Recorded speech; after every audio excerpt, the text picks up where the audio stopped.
Olá, irmãos e irmãs. Hoje, com muita alegria, a nossa paróquia recebe as irmãs consagradas de Nossa Senhora de Belém e elas cedem uma pequena entrevista para a gente. Acredito que é dúvida de muitas pessoas e vamos lá, a apresentação das irmãs. Eu me chamo Irmã Amanda de Jesus Eucarístico e sou noviça. Eu sou a Irmã Maria da Salete, sou professa perpétua da congregação. E eu sou a Irmã Noemi do Espírito Santo, sou juniorista da congregação. Legal, a primeira pergunta. Sabemos que a congregação de Nossa Senhora de Belém foi fundada no Rio de Janeiro por Madre Maria Helena Cavalcante.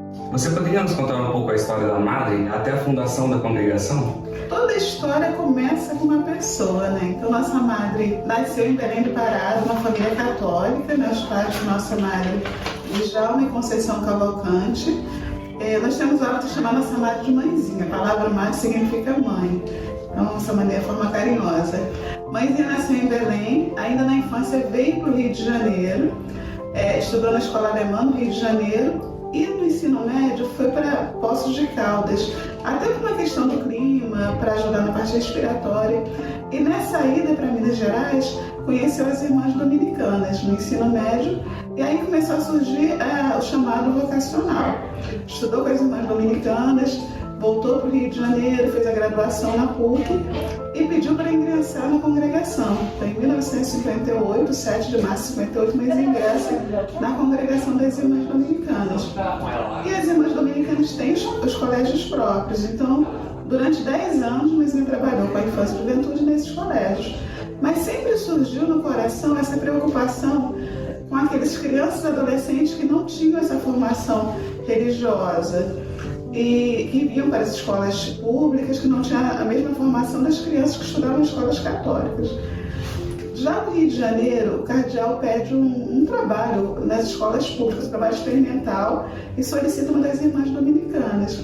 Então, a Mãezinha faz esse trabalho em 3 escolas no Rio de Janeiro, no Instituto de Educação, na Escola Rivadavia Correia e Paulo de Fronten, durante 2 anos. Ao final desse período, faz um relatório que é enviado ao cardeal, na época, que é Dom Jaime de Barros Câmara. E Mãezinha fala que essa entrevista com Dom Jaime foi um verdadeiro encontro, né, com o homem de Deus. Então, durante essa entrevista, o cardeal também já sentiu no coração essa necessidade de um empenho maior na evangelização dessa parcela. E aí surge o convite para a fundação da congregação, que teria como carisma principal a evangelização da infância e juventude nas escolas leigas, nas escolas públicas. E em 22 de julho de 1958, Mãezinha começa esse trabalho, que aí foi o passo inicial no início da nossa congregação. Muito bem. Agora conte um pouquinho como é o dia a dia de vocês, quantos vocês são lá e o que é necessário para se tornar uma irmã consagrada. Bom, a nossa vida é uma vida bem simples, né? A maioria das irmãs são professoras, como eu falei anteriormente, porque o carisma principal da congregação é esse trabalho nas escolas públicas. As irmãs, quando entram, existe toda uma caminhada até o ingresso na congregação, existe um período de discernimento vocacional, onde você conhece um pouco mais do carisma da congregação, quando você vai se aproximando, partilha um pouco da nossa vida. E aí percebe que tem vocação para a vida consagrada. O primeiro passo começa no postulantado, né, que é esse período inicial, depois o noviciado, os primeiros votos, os votos perpétuos, e partilhando da nossa vida. A nossa vida é uma vida bem simples. Nós fazemos nossos trabalhos domésticos, nós vivemos uma vida de fraternidade, uma vida de simplicidade. Algumas irmãs entraram na congregação já tendo outras profissões que não professoras e também são inseridas no nosso carisma. Nós temos irmãs médica, fisioterapeuta, assistente social, irmãs que estudam ainda. Seja qual for a atividade da irmã, seja para um trabalho profissional, seja para a faculdade, seja para uma escola, ela sempre vai como uma missionária. Como nossa mãezinha fala, né? Somos missionárias do asfalto. Então, o local onde a irmã de Belém estiver, ela sempre vai levando aquele testemunho, né? Essa alegria da encarnação, essa alegria dessa notícia que o mundo muitas vezes esquece. É sempre uma enviada naquele local. onde a irmã vai estar inserida. Outro ponto importante da nossa vida do dia a dia é a vida de oração. Nós temos uma vida onde nós fazemos os nossos trabalhos do dia a dia, vivemos em comunidade, temos uma vida intensa de oração, rezamos a liturgia das horas, partilhamos o silêncio durante o dia para poder termos os momentos de recreio, mas durante o dia, nas nossas atividades do dia a dia, esse silêncio é compartilhado com a presença de Deus. Então, onde a irmã de Belém estiver, ela está ali também em oração. Aí temos momentos de fraternidade, de acolhida, de contato com as pessoas, mas como ele já fala, a irmã de Belém, essa nossa vida de oração é como se fosse uma grande esponja, onde a gente vai se preenchendo das coisas de Deus, através do silêncio, da oração, do estudo, da Eucaristia. E quando eu vou para as atividades do dia a dia, quando eu vou para as atividades do mundo, se eu me preencher das coisas de Deus, eu vou levar Deus naqueles locais onde eu atuar. Quantos anos vocês tinham quando se tornou freira? E quanto tempo serve a congregação? E como era a sua vida antes de tudo isso? Eu ingressei na congregação com 19 anos, apesar de ter conhecido a congregação com 15. Eu não pensava em ser religiosa, achava que não era minha vocação, mas no encontro vocacional eu tive a oportunidade de conhecer a casa, vi que o convento era um ambiente bom, as pessoas estavam felizes e tive interesse de conhecer mais e vi que era a minha vocação. Então, com 15 anos eu comecei o acompanhamento vocacional e aos 19 eu ingressei na congregação. Eu estou há 8 anos na congregação, como eu disse, sou juniorista, temos algumas etapas, então fiz votos temporários agora. E antes de entrar para o convento eu tinha uma vida normal, como qualquer outro jovem, né? Que estuda, participava bastante na paróquia das atividades, fui coroinha, fui catequista. Quando eu entrei para a congregação eu já tinha cursado, já tinha ingressado na universidade. Eu me formei em física, já quando entrei para o convento, nossa mãezinha, como a irmã explicou anteriormente, nós estamos inseridos em vários meios, mas também na educação em várias disciplinas diferentes. Então era algo que estava dentro do carisma, ser professora, então eu continuei a graduação quando eu entrei para o convento. Bom, eu estava com 24 anos quando entrei, né? Tenho 28 anos de vida religiosa, tenho mais tempo dentro do convento do que fora. E eu conheci, assim, sempre fui muito religiosa, venho de uma família católica, né? Sempre tive uma admiração muito grande pela vida religiosa, mas não tinha muito contato, não tinha contato com religiosos. Quando eu conheci a congregação, aí, aquele chamado, a certeza que era realmente isso que Jesus me chamava. Na época eu já era formada, também não era da área da educação, eu sou fisioterapeuta. E a mesma coisa, como a mãezinha fala, na ocasião até não conhecia muito da congregação, achava que todos tinham que ser professores. E quando eu conversei com nossa mãe fundadora, a mãezinha falou, né, Jesus passou ensinando e curando. Então, será muito bem-vindo também essa atividade na congregação. E da mesma forma, né, atuo na profissão. Também uma coisa muito importante na nossa congregação é a catequese. Eu já era catequista também, continuei fazendo esse trabalho de catequese na congregação. E aí já são 28 anos de caminhada. Eu entrei na congregação, eu tinha 26 anos, eu já estou 3 anos e 9 meses na congregação. Sou fisioterapeuta, eu ainda fazia faculdade quando conheci as irmãs. E aí quando eu descobri que as irmãs não eram só professoras, tinham irmãs de outras áreas também. E aí eu me entusiasmei e vi que era a minha vocação e aí ingressei com uns 26 anos e estou aí até hoje. Eu notei que vocês comentaram que é fisioterapeuta, professora. Além disso, tem alguma outra profissão, alguma outra coisa que se encaixa para ser freira também ou não? O objetivo principal da congregação é esse desejo de fazer Jesus mais conhecido e mais amado. Por um acaso, nós dois somos fisioterapeutas, o grupinho está começando aí, né, fisioterapeuta, mas a gente tem irmãs médicas, tem irmã que trabalha na enfermagem, tem irmã que é assistente social, tem irmãs que não têm essa vocação, assim, não é uma obrigação ter uma graduação, né? Que é uma obrigação, o desejo de amar a Jesus, né? O desejo de fazer Jesus mais conhecido e mais amado. Mas a gente tem irmãs que ainda estão estudando, tem irmãs que às vezes não têm um curso superior, mas também são importantes na congregação porque fazem um trabalho de evangelização, né? Então, Jesus, ele quando chama, ele vai mostrando, ele vai abrindo uma outra porta, uma outra possibilidade de evangelização em outro local. Então, todos são bem-vindos e em qualquer lugar onde a irmã de Belém estiver, no hospital, numa instituição, numa faculdade, numa escola, né? Ou em casa, atendendo nossos pobres, na catequese, em qualquer lugar onde a irmã de Belém estiver, ela vai estar levando, né, essa alegria da encarnação de Jesus. Então não tem um requisito em termos de graduação, uma especificação, não. O que não pode faltar é o amor a Jesus, isso é o principal. Qual que é a relação com a família? O que mais sente falta do mundo exterior? As nossas famílias são muito bem acolhidas na nossa congregação. Na verdade, nós nos tornamos uma grande família, né? Então, nós temos todo mês, no segundo domingo do mês, temos a visita das nossas famílias na nossa casa. É um ambiente agradável, acolhedor.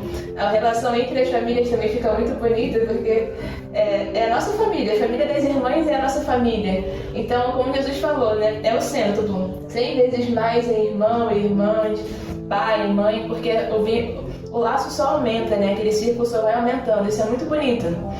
E com o mundo exterior, quando nós nos tornamos religiosas, em qualquer vocação, nós temos que fazer algumas renúncias, né? Que são próprias de cada vocação. Quando, né, os pais fazem renúncias por conta dos filhos, e nós também temos algumas renúncias. Mas nada no sentido de sofrimento, nós sabemos que estamos oferecendo tudo a Deus. Logicamente, existe uma mudança nos nossos costumes, nós vamos mergulhando no carisma, vamos acolhendo aquela espiritualidade, então vai nos modelando, né? Vamos tendo aquela unidade, né, no nosso ser. Você olha e fala, é uma irmã de Belém. Então nós vamos mergulhando no carisma, na espiritualidade, e isso vai se desenvolvendo ao longo do tempo. E quando a gente fala dessa questão das renúncias, é uma coisa que é bem interessante, assim, em primeiro lugar, como a irmã Noemi falou, toda vez que a gente faz uma escolha, qualquer escolha implica uma renúncia, né? Até para quem casa, para quem escolhe uma carreira a seguir, para quem entra para o convento. E a renúncia do religioso é uma renúncia que acaba sendo preenchida pelas coisas de Deus. Mas ela fala, né, o religioso é a disponibilidade viva para o Pai. Então eu entrego minha vida nas mãos de Deus, abro mão de coisas que são boas, né, que é a convivência na paróquia, que é a convivência com a nossa família, nossos amigos. Mas Deus, ele que percebe a nossa atitude generosa, ele não se deixa vencer em generosidade. Então, aquele espaço que a gente cria quando renuncia a determinadas coisas e entra para o convento, ele acaba sendo preenchido pelas coisas de Deus, né? Quantas experiências, quantas pessoas, quantas relações que a gente acaba, né, adquirindo que não seria possível se não tivesse na vida religiosa. Acaba sendo um grande voto de confiança da parte de quem se entrega e uma grande prova de amor desse Deus que não se deixa vencer em generosidade, né? Que ele acaba preenchendo a gente com outras realizações. Quais os fatores que influem na vocação? Bom, primeiramente nós não podemos esquecer que a vocação é uma iniciativa de Deus, é um dom de Deus. E junto também com a família, né, um convívio familiar, onde os pais são os primeiros catequistas desses jovens, junto com essa vivência em que eles observam essa fé, essa prática do bem no contexto familiar, já é um ponto que ajuda. E junto também a essa formação, tem também esse convívio que essas jovens têm, né, dentro das paróquias, nos grupos, nas participações que eles têm junto com a catequese, enfim, todo um contexto em que eles vão para poder vivenciar de uma forma cristã. Isso contribui para que se sintam cada vez mais apaixonados por Jesus. E aí, daí eles começam, elas e eles, né, as meninas para a vida religiosa, os rapazes para a vida sacerdotal, começam a querer ter uma vida mais voltada para esse amor, corresponder ainda mais a esse amor. Isso são pontos que ajudam. Dentro desse mundo, né, que oferecem tantas outras coisas, uma vocação pode-se dizer, né, esse sim, é quase que um milagre. Só a gente observar, ouvindo cada história vocacional, a gente consegue observar isso. Quais as principais obras que a congregação de Nossa Senhora de Belém se faz hoje? Nós atuamos nas escolas públicas, como nós já comentamos aqui, também na catequese, atuamos na formação pastoral nos seminários, também na escola diaconal. As irmãs ajudam nas escolas de fé e catequese, matéria eclésia, luz e vida. Nós também fazemos um trabalho na evangelização de dependentes químicos e para todas as necessidades que surgem na igreja, nossa mãezinha abre o coração para que nós possamos também estar presentes, ajudando, servindo no que for preciso. Qual o carisma da congregação?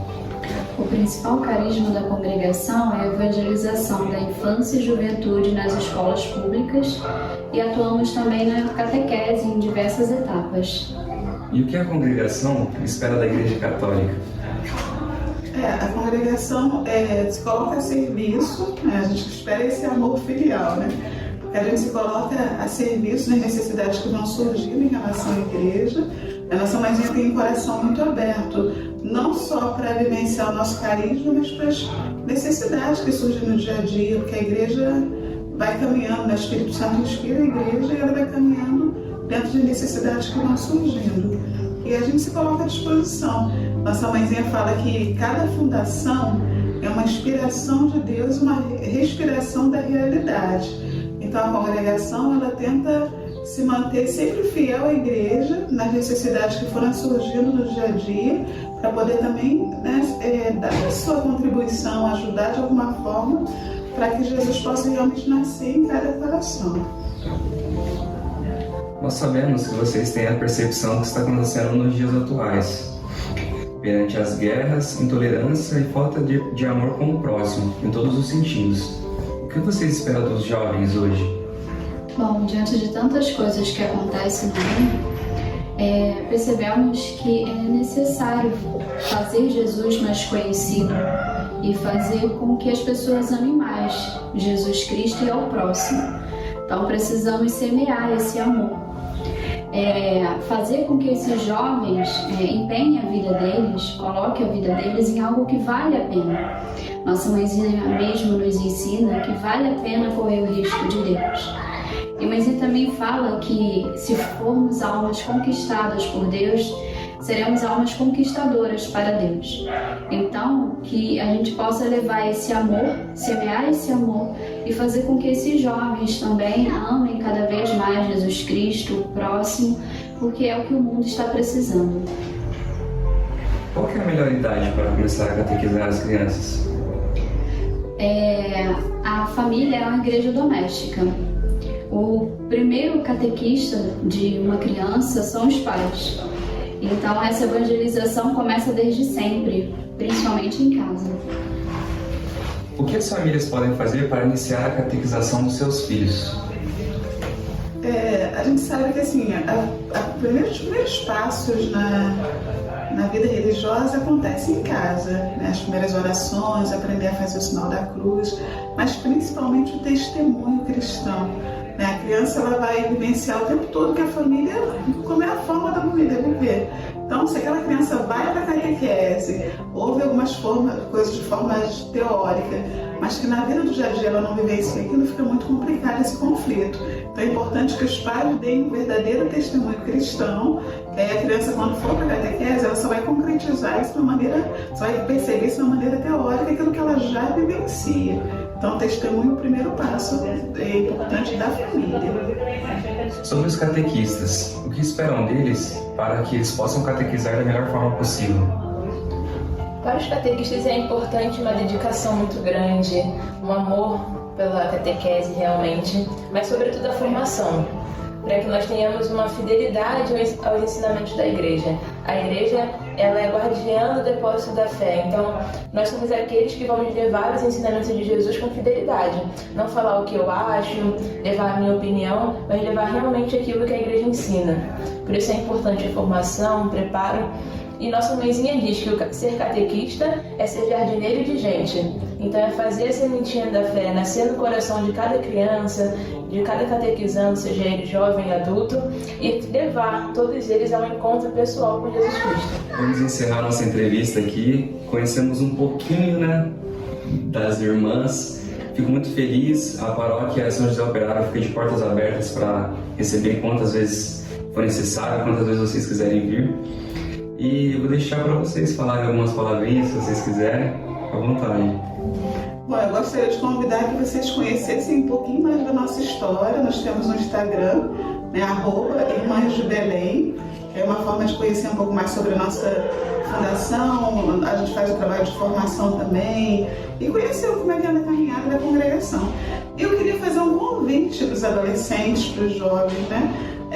As vocações, elas surgem de um chamado e Deus não para de chamar, né? Então que a gente possa, durante algum momento da nossa vida, parar, como a mãezinha fala, calar as vozes para ouvir a voz, né? Por que não se questionar?